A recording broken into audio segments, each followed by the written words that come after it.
Time for the Power to Connect with Angela Ray. And this is what journalists do. We talk and then we get ideas from each other. You know, Andrea may be experiencing something in St. Louis that I am not necessarily here, but I'm feeling an echo of it. It just lets me get ahead of the game. You know, having a journalist that I can talk to about things, someone that I respect and admire their work, Andrea Henderson, is really essential and important because as Black journalists in particular now, my gosh, we really need to support each other. You know, the time is over where, you know, look, the whole broadcast journalism thing, that's kind of in and of itself gone. CNN Plus did not last for a month. And I should know because my best friend was a part of it. So, you know, people are... Did they land on their feet? Did they go somewhere else?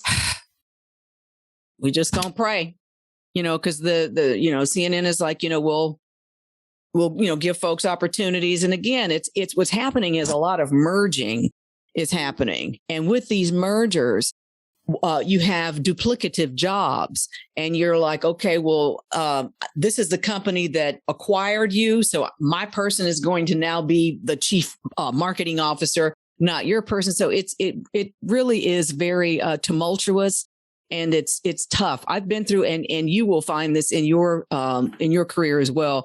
I went through a lot of news directors, and a little bit of turmoil with the general managers too. They run the station, all of the station from news to the business component of it, the general manager of the station. But, you know, back to radio, how many Black folks are listening to NPR? Do y'all have statistics on stuff like that? I'm sure or people of color? I'm sure they do. Let's look it up. You know, do you have like your family and friends? Are they NPR listeners? They only started listening to it because I work there. See, this is my point. Yeah. You have to feel like you are connecting with the person who is disseminating and gathering information.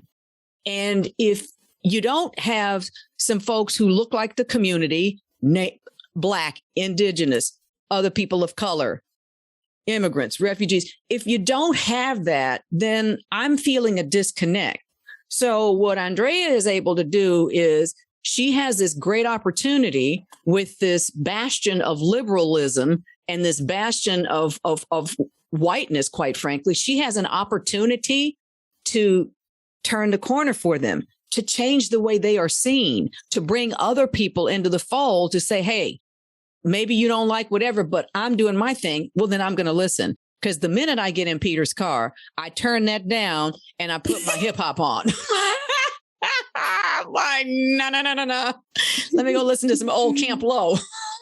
Sparkling.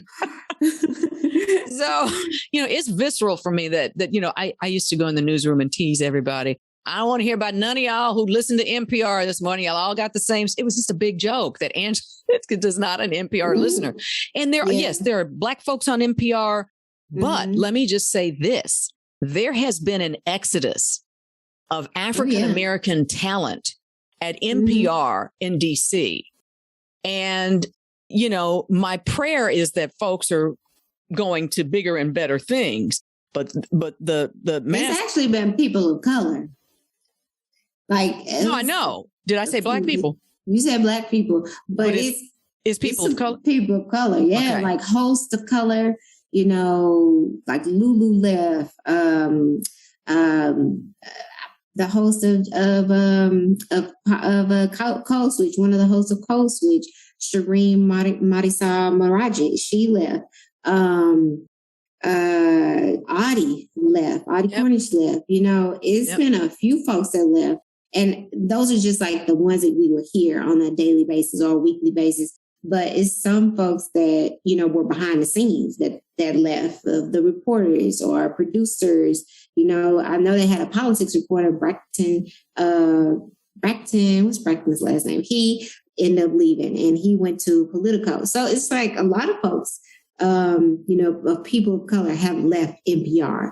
And I have it's Politico not just, on my phone, by the way. I have Politico on my phone. It's one of the things I read. And I don't even think it's just the headquarters of NPR. Yes, every place, every media company had been dealing with, the fallout after, the George Floyd incident and Black Lives Matter protests or whatnot, the reckoning between, media companies and things like that. But it really took a toll on a number of NPR stations, like their local stations or whatnot. So a lot of people of color and reporters who stood for, equity and things like that and didn't see that it was happening for the people of color, they moved on as well. So that's a problem in NPR. That's a problem. Recognize that's a problem. And I can only say that because I know we had our struggles here at St. Louis Public Radio. And then also I saw a lot of it happening on Twitter, but you saw things happening at BuzzFeed. You saw things happening at BuzzFeed, got it. And just everywhere. Different, like ABC, CNN, it was just a lot of different places that people were coming out and saying like, okay, this has happened to me too. Like I've had these incidents and I'm not standing for it anymore. And here's our letter from the people of color that work here. This is what we want. So like, it's just media in general, especially, when it comes to those mediums where black folks for sure, but black and brown folks have not been treated equally, from the beginning. Mm-hmm.